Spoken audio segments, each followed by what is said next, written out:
everyone, you love the music, now be a part of the movement. Press Play is building a home for artists and fans just like you, and now you can help shape it. All you gotta do is go to pressplay.me and grab you some merch and wear it really loud and really proud, and of course buy it for everybody you know. And know that you're helping musicians and music stay real, independent, and alive. And here's something really special.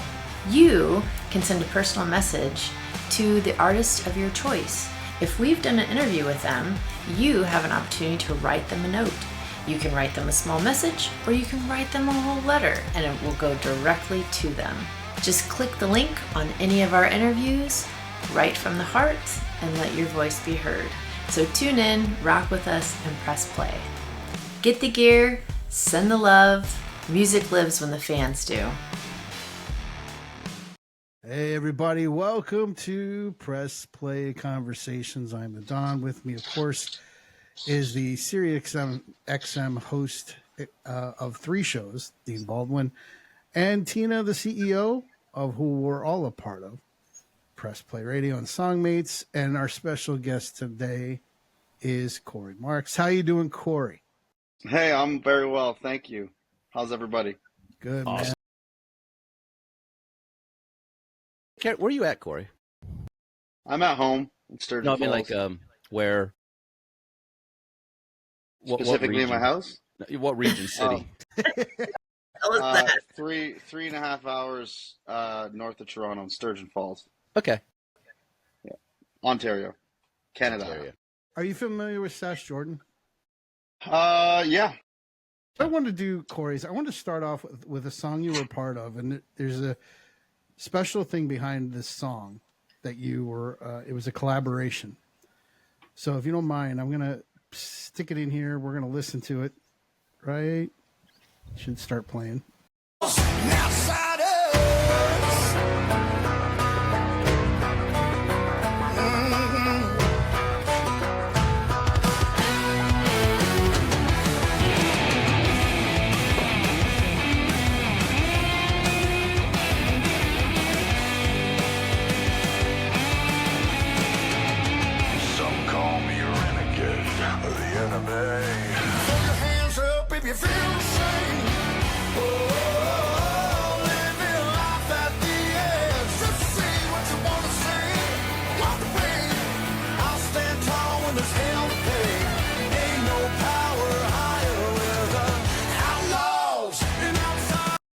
That's badass.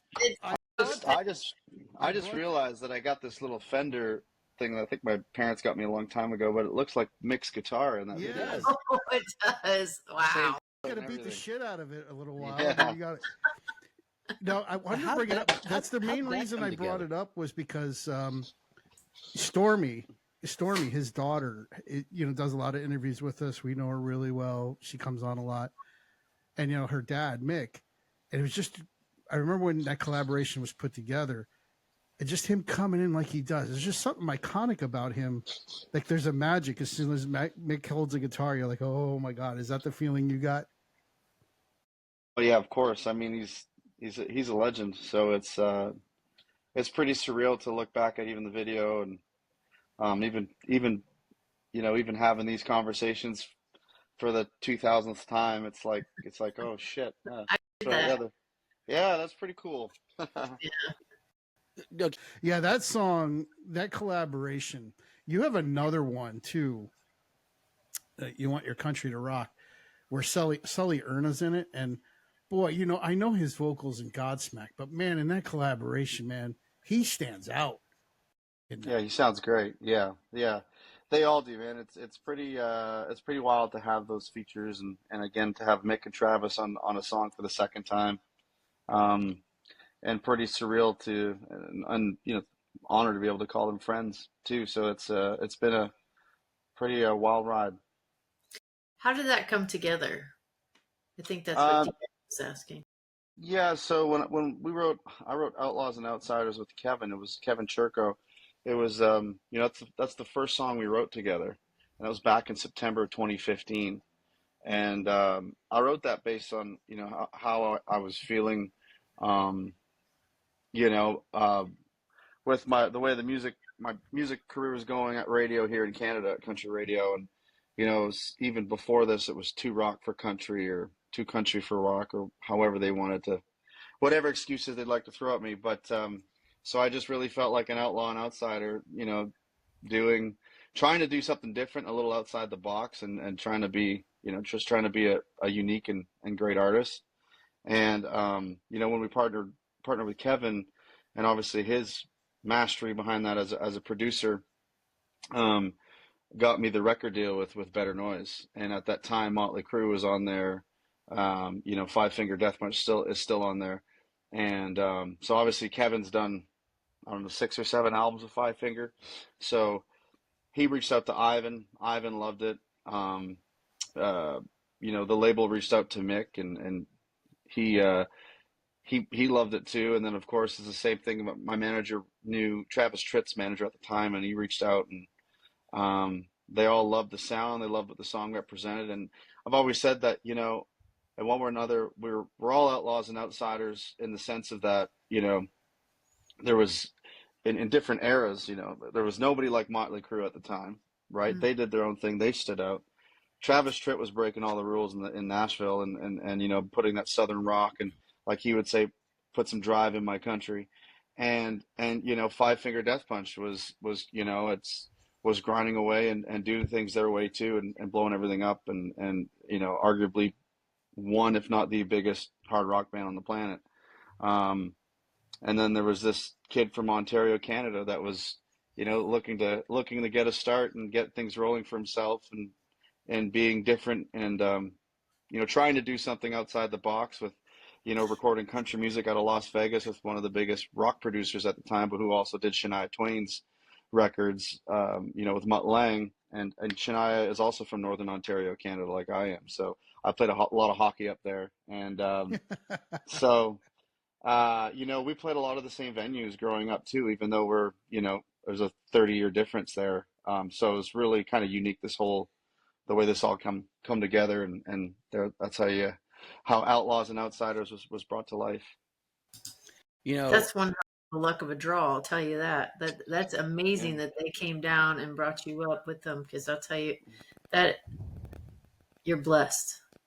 Oh yeah, I get Christmas cards from the Tritt family every year too, so it's like, just the little things in life that truly are magical with how this all kind of happened. And on top of that, it's my first gold and now platinum record in Canada, but also my first US gold record. And I'm actually the first Canadian, it's kind of funny to say this, I've never had a Canadian country radio hit after, I don't know, a dozen songs. And my first single to US rock radio goes top 10, and I'm the first to ever do it as a Canadian country act. So that's pretty cool.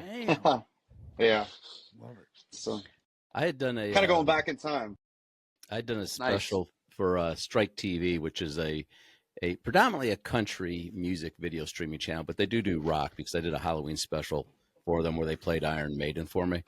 But I did a piece on the influence of Southern rock. Now, I talked about country rock, I talked about Southern rock, but I followed this line of influence on, through the 80s, 38 Special, then moving into Travis Tritt and so forth, talking about how, Southern rock allowed country to become a little bit more rock, and allowed rock to become a little bit more country.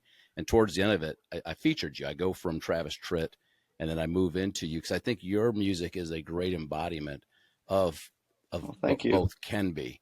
So I'm kind of curious, how, when you're growing up, what's influencing you? What made you say, I'm going to bring these two together in the way that you do? Well, there's many. I mean, I'm looking at this.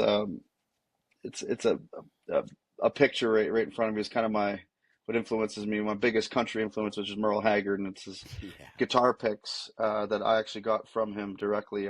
He came and played my hometown when I was 23. I was just starting out, and that's the first tour bus I was ever on, was Merle Haggard's Super Chief, and I got to hang out with him, and I grew up on his music because of my family and big country family, and so it's, I grew up on all that stuff from the Carter family, Buck Owens, Merle Haggard, you name it, Travis Tritt, and even, Jimmy Rogers, going all the way back to that. And I enjoy writing some of that stuff too, because I feel like it's as real and as raw as it gets as far as country music goes. But my dad being from Toronto and a drummer, there was Rush, very, very heavy amount of Rush in the family, but all the great drummers, like Donnie Brewer, like Grand Funk Railroad, Ian Pace, Deep Purple. So I was like listened to all that stuff, and then into the 90s country. But then there was, of course, like getting ready for hockey at 9, 10 years old, dad's blasting Bark at the Moon, which is also part of my intro now before my shows, before I go on stage. And God bless the one and only. So, it's quite a variety. Then in my teens, as my drumming progressed, I started drumming around 9 or 10 years old. And as that progressed, I got into like Dream Theater, but then into like Lamb of God and Pantera. And then it was like, this was a lot of fun. And so when I started songwriting and pardon? Typical teen boy stuff. Yeah, Teenage angst. That's right. But then there's also like the first album I ever bought. I was 7 years old. I bought my mom 18 Till I Died, Bryan Adams, for Easter, because I knew she really loved him. So I grew up a lot on that record too, and huge fan. Actually, that's how I'm celebrating this album release. This Friday, I'm going down to Toronto to watch him with my fiance, and we got engaged at a show in Pittsburgh just over a year ago as well. So it's huge influence there. That's so awesome. Have you ever felt pressure to fit cleanly into a bucket? I gotta be country, or I gotta be hard rock, or have people just embraced you for what you choose to be? I think that's it. I think overall I've always just tried to make great music, whether it was leaning more towards country or more towards rock or mixed together. And growing up on all those styles and genres of music, I kind of wanted to, especially when I got put together with Kevin Churko, I was like, he understood it. I mean, Shania Twain, and it was Ozzy and Five Finger, so he got it, and we're both drummers too. So I think I just always tried to just make, whatever I was doing was great, whether it was more rock or country, and just just pray that people that hear it are going to love it and want more of it. I love the story of influences. Rush. I mean, Dean and I'll tell you. Tina has mentioned teenage boy stuff. Well, Rush was always the guy band, right? It always amazed me when you'd find a woman that goes, "I love Rush." Like, where have you existed? Yeah. You go to a concert, it's all dudes, You call them unicorns. But man, like Dean, isn't one of your all-time favorite songs "Limelight"? Absolutely.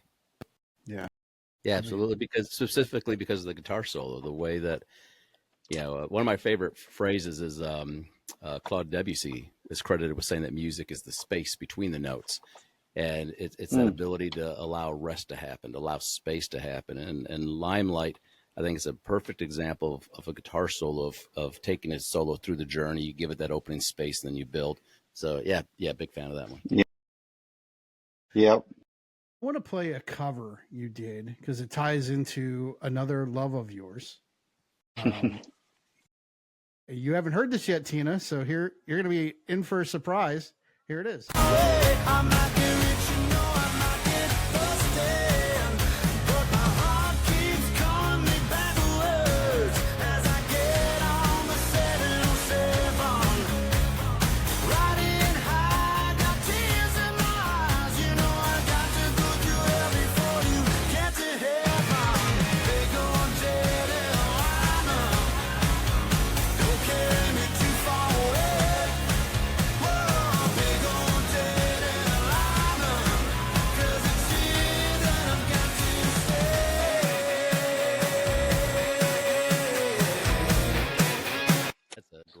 You just burned it up.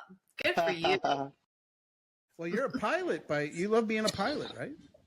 Yeah, actually, I flew today. I went up today because I've been gone. I was just in Nashville for 2 weeks, and I was doing some festivals prior to that. So I haven't been home in like 3 weeks. And as soon as I unpacked and got caught up with some, being back at home stuff, I had to get my butt in the cockpit and go for a flight today. So You have a Cessna? it's all nice. Yeah, Cessna 172, but they typically come with 150 to 160 horsepower engine, which is a great amount of power for that size of airplane. But it's my buddy's airplane that I've been renting, and it's got a whopping 180 horsepower in it. So it's a fun machine. I don't know. Well, I'm glad you love being a pilot, and Bruce Dickinson, I think, took it another level by having a 777 jet. That thing is massive, that Iron Maiden jet. So actually one of the Air Maiden is a jumbo jet, which is crazy. 747. That's But Bruce Dickinson's also a British Airways pilot. Has So been he's a for full a long time. Yeah. That's like he flies commercial? Like he flies Yeah. commercial flights? He I literally did flies not for know British that. I knew he Airways. had his own plane. Yeah. In Can the you imagine 80s, getting on the plane and there's, holy shit, that's the number of the bass singer. Are you kidding Yeah. in me? the 80s, he talked about that. That was his way of making ends meet. Yeah. Mhm. Yeah. That would Imagine that. kick ass. Don just learned something he didn't know. I did. That's fantastic. I love this stuff. It's passions, outside of music, being a pilot my uncle was a pilot for years. He flew, he got to be the captain on a Federal Express jet, so there's no passengers you're dealing with, just packages. Hey man, nothing wrong with that. It's got to be great, right? He's got your package there. I said I was going to read some song titles here. Mm-hmm. And then Cory can decide which one he hasn't talked about in interviews much before, maybe. And then you go, oh, yeah, let's talk about that. There's Burn It Up. Burn It Up. There's that one. Scrolling down here. Get my mouse in position. There is My Whiskey, Your Wine, which is such a great line. He's going to drink, basically, Tina, he's going to drink his whiskey and her wine. Yeah. When she's gone, you got to drink for two. You left all these bottles here, lady. Yeah. Well, I mean, that's one that I could talk about on, especially on the Merle Haggard side. I don't get asked that much. I don't get asked about that one all that much, but I do play it every night. So let's talk about that. I mean, sure. In fact, if you want to save a little bit of your throat, I actually have this thing you did for Nashville here. Watch this. Well, growing up, I was very fortunate enough to, grow up in both rock and country. And of course, into my teens, I got into some metal. I grew up on Merle Haggard, Waylon Jennings, Jimmy Rogers. I love all that stuff. But of course, I also grew up on Rush and Deep Purple and Ozzy Osbourne. Ozzy kind of leads more into that hard rock metal side. And into my teens was Pantera and Arch Enemy and even more progressive stuff like Dream Theater. But there's a song on the record that's very special to me. And I think there's a lot of, that real classic country music that's missing on records. And there are some guys that do it, like some of my favorites, Eric Church and, Chris Stapleton and, of course, Sturgill Simpson, all Merle Haggard fans like myself. And this is a song I wrote one morning before heading into the studio with Kevin. I was listening to some Merle Haggard, and I got an idea for the song. I was reminiscing on a time in my life. I'm a whiskey drinker myself, and I know girls out there that love their wine. And so I got the idea for the song called My Whiskey, Your Wine, and that's what this one's called.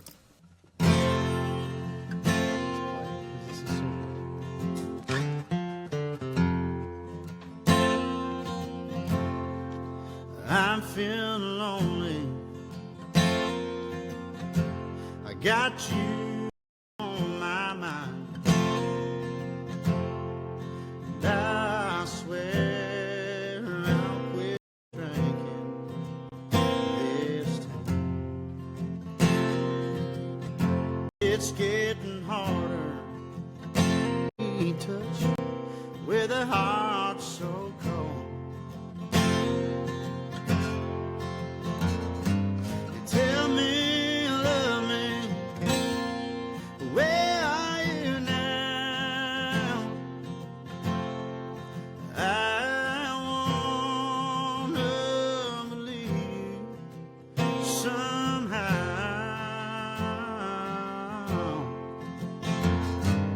Wherever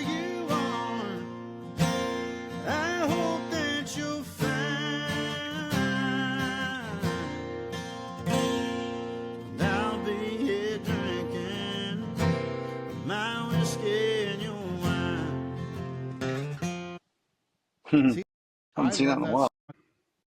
Yeah, all musicians, you start off, when you're young and you're developing, you're imitating somebody as you're trying to find yourself.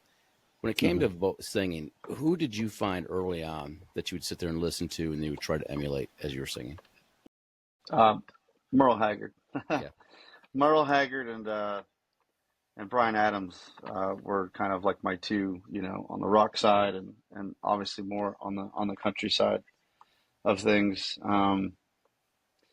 I couldn't imitate Ozzy, so I had to pick those two. I don't know if anybody wants to imitate Ozzy. Yeah. It worked for him, but There's only one. I can't get the mumble. Well, what I got from that too, that was very Hank Williams, your version there. I felt Hank Williams pouring through you on that one. Yeah, I mean, well, that's one of those songs too that I was waking up one morning and just feeling haggard, I guess you can say, and I was reminiscing on something that I was kind of going through or just had gone through. That's one of those songs where you just got this idea and you play it and you write it in 20 minutes. And I sent it to Kevin, just did a voice memo on my phone, and he's like, "All right, great. I'll set that up. We'll record it tomorrow," because I was down there making the record, and that was just one of those songs that, and like I said, it wasn't the hit, but the people that get it and have the opportunity to hear it, especially if they're country fans, absolutely love it, and it goes over really well live. So I'm hoping more and more people look into that. Yeah, I definitely don't want to get into this whole, it sounded like this, it sounded like that, because it's not, it's you. But there were some moments there that kind of pierced me, hit me in ways that George Jones, some of his music, would hit me. Yeah. Not saying it sounded like that, but there was just something that kind of tickled me. Like, well, that's the era, the era, that I was writing from, in a sense, because I was listening to a lot of Haggard at the time, and that's what I meant earlier on too, when I was talking about the heart and soul of country music, were like the real country music, like these guys that we're talking about, right? It was real stories, real emotions, and just like that song there. So I feel like when that happens, that's one thing that I guess in some ways notorious for, especially people that are new to me, will say, man, you really like put your heart and soul into what you're singing, especially when you're live on that stage. And I think that's something we all should do. And I try to do as best I can every night, or whether I'm in the studio, writing too. So letting that pain just pour through, You feel that? You have thoughts on? I mean, I don't know how I feel about the whole term "bro country." I hear other people say it. I don't know what I think about it, but I get what people are referring to when they do say that. Do you still feel and find especially in Nashville when you go there, a strong sense that there still is a country vein, or has country become LA? Yeah. Well, a little bit of both. I mean, now it's pop country straight up. And I don't know if it's better or worse than bro country, but there's definitely still some great country artists out there that are, keeping it country or keeping it fresh. And there's a name that's been popping up a lot lately, and it's funny. I met him almost 2 years ago before anyone was talking about him. And I started telling people, dude, you got to listen to the Zach Top guy. He's really good. No one really, now that the public eyes put it there, it's like, hey, that was the guy you were talking about. It's like, yeah, why didn't you listen when I told you about him? and But Don, you and I had interviewed somebody that I can't remember who it was that said that he was told he was too country for country. Yeah, well, there was a guy named oh my God. And that's why I asked the question. I'm always kind of curious as to what's really happening in Nashville. Yeah, he basically, he went in and he went to all three labels, and they told him he was more outlaw, and that's what they told him. You're too country for Nashville. Zach Top? No. Yeah. I wouldn't say he's outlaw at all. I think he's just straight up. He's got that '90s mix of, he's got a mix of, Alan Jackson mixed with, some bluegrass, or, even that's, Joe Diffie type feel, and I think what happened now too, and that's the other thing that's very frustrating as an artist. It's like, all right, they can listen to your music, they can watch your show, and either be blown away, be like, oh yeah, he's got it, or they've got it, or she's got it, But now it's just, well, what's your TikTok? And and it's just like, what the hell's that got to do with anything? Exactly. And see, he's one of those cases, I think, where, they all said no because they mostly don't know what the hell they're talking about. Right. But what happened was then all of a sudden his numbers went up. So now it's like, oh, wait a minute, we need to sign this guy now. But he actually he's with a smaller indie label that just believed in him and saw the greatness behind what he's doing, and that know that there's definitely a demographic for that. And at the end of the day, it is country music. And so obviously there's some luck, but he's a talented guy, and he got a good chance, and somebody believed in him. So that's sometimes all it takes. But now everybody wants a piece. So that's just the funny Nature of the game. the nature of this game that we call the music industry. Yeah. Mm-hmm. Of an industry. I just want to give some honorable mentions, Cory, that you were part of. The song "Guilty" with Bad Wolves is phenomenal. I love that Thank you. track.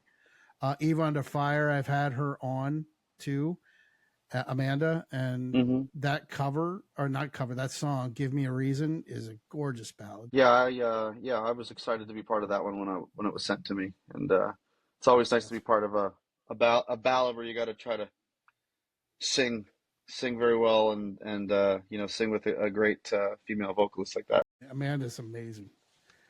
But I wanted to talk about, because "Sorry for Nothing's" the song "Sorry for Nothing's" going to lead into "Sorry for Nothing" Part 2. I figured this is a good time to play a little bit of the original "Sorry for Nothing." One day they'll put me in the ground. I'll take a ride up through the clouds. Ain't gonna give me no gold crown. And I'll know love till I drank all the whiskey there was to drink. Ain't never learned to sing enough. I went fast, God, I tried hard. Burn my candle at both ends, looking for something. To do that again, because that's that lift in the air moment, like a roller coaster. Like you come off the ground, that little pause as Dean talks about that space. Yes. Yeah. I live for those in songs. You don't understand. I do now. Well, that's called "Sorry for Nothing," and what's coming out here very soon, next week or a few days. In Right? 3 days, yeah, Friday. It's called October "Sorry for 3rd. Nothing" Part 2. Yeah. Why the Part 2? So these are songs that I've written, between, during COVID and then up to, the earlier part of 2024. So a bunch of songs are written. We did a bunch of work with Kevin Churko and Andrew Bayless, and then Kyle Liddell, the last two both in Nashville. So there was just we had 20 some songs that, I said I didn't want to put it all on one record. So originally, there's going to be "Sorry for Nothing," which is the first one that came out in December last year. But the label wanted to do a volume 2, which would be essentially the rest of that batch of songs, and songs like "A Different Kind of Year," which is to me a great feel-good country song that I wrote with Kevin and Kane Churko, and he produced it. And it was kind of, that positive vibe getting out of COVID. That was never on a record. And then, we released the acoustic version of "Sorry for Nothing." And I figured, well, why don't we put those songs on that record, and we can make a full, 11-track album out of it. So it's all part of that same 3-4 years of my life. So I think it just made sense to still be "Sorry for Nothing" and put out these 2 records. Yeah, that's fantastic. Dean or Tina, if you wanted to pop in for a second, I'm downloading the song "Hangman" right now. It's a good tune. So do you have anything to ask? Yeah, I do actually. I am really interested in knowing.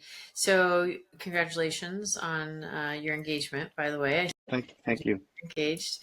Do you have any songs that remind you of your love, whether something you wrote or something that someone else wrote that you're like, I dedicate to my love? Yeah, "Hangman." No, That's the one I'm no. queuing up right now, ladies and gentlemen. No, I mean, there's a lot of Bryan Adams songs, that I obviously that I mean we got engaged to. That's kind of like our song. So when I was out on tour with Five Finger Death Punch and Brantley Gilbert in 2022, that was my first real big tour like that in America away from home. So I was gone for 7 weeks or so. So that it's always a blast the first 2.5 weeks to 3 weeks. Then you kind of get like, holy shit, man. And then all of a sudden it's like you start missing, your parents and your girlfriends or wives, your Yeah. dogs and your home, And then your last week you're like, shit, there's only a week left of this thing. I don't want it to end. So there's a song called Back to You by Bryan Adams. And it always just reminded me of her where the line, and I just think it's a brilliant line, like a star guides a ship across the ocean. That's how your love will bring me home back to you. Oh, I love So that. I waited till that very part of the song, and she had no idea, which was pretty cool. And then went the waterworks. Yeah, I've And got a Bryan Adams story for you. Okay, mm, so we're kind of on the same page. I was got married in 1991, and Everything I Do for You was my wedding song that year. So that's amazing. you I know, made so many great songs. I love Bryan Adams. I've only got to see him once in concert, and I was so far away because it was at the Indianapolis 500. So I didn't really get a good up close seat. Right. And then I bought tickets to his concert, and then he canceled his concert. So there's still yet to get in a Bryan Adams concert. I should go with you. Yeah, roll with the punches. Yeah, That's the tour. dudes. Oh gosh, you And we've been playing that on the station quite a bit. That's Mm-hmm. Yeah. that he. There's just something about then he goes and writes a song called "War Machine." Yeah. Right? Yeah. You're like, Kiss winds up with a Bryan Adams song. Who would ever thought? Yeah, you know what? I just learned that in my right in Nashville, and that's actually funny how you just brought that up because I was writing with my friend JT Harding, and we wrote this song, which man, I wish I could show it because I did a quick demo of it, but I call it very BA, and that was actually a song thinking of my fiance that it's called I Found You. It's very BA influenced, and I listened to it like 6 or 7 times today just because I was like, man, I want to get in the studio and cut this thing for real. It's one of those. So and he told me the story about War Machine, and I was like, what? He wrote a Kiss song, and I know a little story a little more in depth of that. He got a call. He was in the studio and Jimmy Valance answers the phone, and he goes, hi, I'm looking for Bryan Adams. And Is that Gene the guy was Simmons? like, yeah, sure. It was Gene Simmons. And he goes, yes, it's great, but the song needs another verse. And Brian's like, okay, yeah, we can do that. He's like, no, I'm going to be writing it. It was nice to work with you. Click. And that's that. So he wrote the last verse. wow. Yeah. Oh wait, so he had the song, but Gene didn't like the last verse. No, he liked it. He said the song needs another verse. And Brian said, okay, that's so fine. he We can write it for you. added a verse. And Gene says, no, I don't think you understand. No, I'm going to be writing it. It's good doing business with you. I can't believe, Dean, we were talking about how Kiss could actually be its own franchise, right? I didn't realize they sold their whole brand for $350. Yeah, they did. Yeah. Whole Everything. They sold everything. Whole kit and caboodle. We should have bought it. Yeah, it I'm like, took a little bit of pocket Can you change. imagine? Ooh. All right, let's play Hangman, his wedding song. Yeah.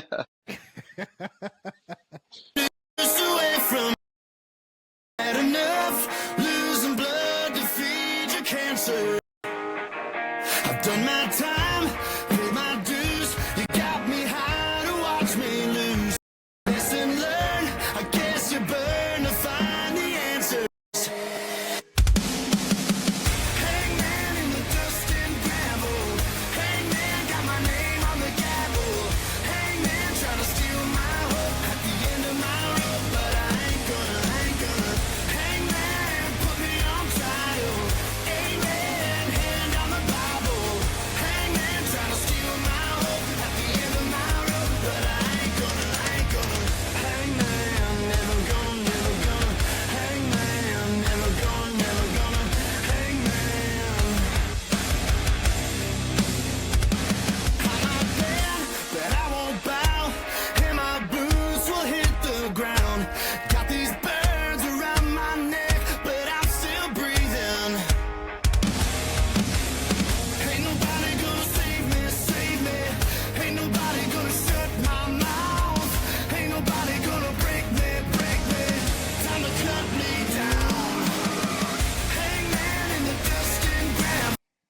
So I wanted to say that in that chorus, what is that, like drop C tuning or drop D?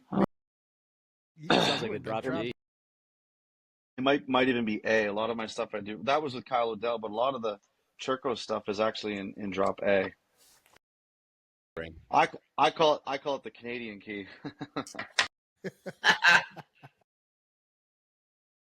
It's so great to have like Cory Marks. You know, that's the thing, man, is that you're like me, and I think Dean or any of us that are here is we never got stuck to one genre, and it always it frustrates me when people go, "Oh, I can't stand country music," or vice versa. I like anything. It depends what kind of country they're listening to, because you know, in some ways I could agree with them. But... Yeah. It's funny you say that. You mentioned it earlier. I remember one time I was watching a TikTok of called himself a country artist with a country song, and it's playing, and it's almost like EDM. And I commented and said the only thing country about this song is the trees going by in the background. I mean, it's like, what is this? Yeah, there's a lot of artists apparently now that are doing that, and that's the thing, because now the labels are hopping on the EDM thing. So a lot of these artists are, you know, putting out these songs, and EDM country. Sure, a lot of them are great, but then they get it remixed to EDM.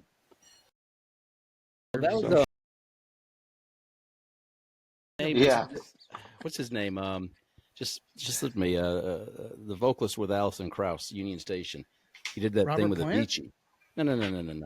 I can't believe he's with Union Station. Can't believe I slipped my mind. He was the one that did the voice on "Oh Brother, Where Art You?" Where art you? Anyways, Where art thou? Where art thou? Yeah. Whatever the song is. He did a thing with Avicii, and it was the whole EDM with bluegrass country style vocals on top, and it just blew up. So I guess now what do you? I love genres. I think two different genres of music together is fantastic. Even it could definitely work. That is fine. When you got one genre and then you're trying to convince people that it's actually another genre. Like the earth is flat. You can't take an EDM song and go, this is a country song. Oh, I lost you there. Oh, jeez. Because, Dan Tyminski. I knew that was going to eat me up. Dan Tyminski. Did a thing with the Avicii. Yeah, it's kind of cool. Cory, I just want to say, while he's trying to figure out that, I want to say that it's a rarity that I listen to someone's music for the first time and like it. And just so you know, your music, every single song that I chose to listen to, because I'm not familiar with you, I absolutely loved. I became a Cory Marks fan like that, and I was actually talking to my daughters about your music. I was like, "Have you guys heard this guy? You guys have got to hear this guy. This is fantastic." Oh my God! Thank you very much. So you're making good stuff. Thank you. I'm not gonna lie to you. I agree. I'm sitting there listening, and actually, what I want to hear is Don had asked about Sash Jordan. So I'm sitting there texting Sash right now going, I want you and Cory to do a duet. So I'm just letting you know, too, that I would love to hear you two do like just a badass duet. I think that'd be chairs thrown across the room type of thing. Man, that'd be cool. Thank you. Would you be down for that? Yeah, hell yeah. Okay. Why not? That's what I just told her. That's right. Yeah. You can't get more Canadian than Sash Jordan. Oh, there's Alanis Morissette too, right? Yeah, that's true. I'm biased. I love Sash Jordan. So. Sash is kick ass. Sash is kick ass. There we go. I just came up with her slogan. There we go. That's her new tour shirt. All right, let's do this. Thank you for your time and your music. You're amazing. Please stay in touch. Yes, absolutely. I appreciate all of you, and thanks for being on the show. Thanks for taking the time to listen to the music and speak to me. And I'm just glad you're loving it. So I appreciate it very, very much. Are you going on tour? Am I? Yes. Yeah. Yes, I'm going on tour with Seven Dust across the U.S. From November to December. Very cool. Yeah, Lejean. I haven't dug into this stuff. Lowry. I've heard a lot about everybody that I've talked to, or when they, when Tyler Theory, texts me, and everyone that that I'm writing with that knows them and stuff, they're like, dude, you're gonna love these guys. They're really sweet people. So that's always nice to hear when you're gonna be out on the road with someone for 4 to 6 weeks. So Right. I'm looking forward to it. It'll be cool. It's an acoustic tour like I did with Theory of a Dead Man. So, but I think they might be a little bit heavier in some ways. So we'll see how it turns out. It's just gonna be me, my guitar, and the song. So I'm just sing my heart out and hopefully make a bunch of fans. I hope so. You'll do it. You will.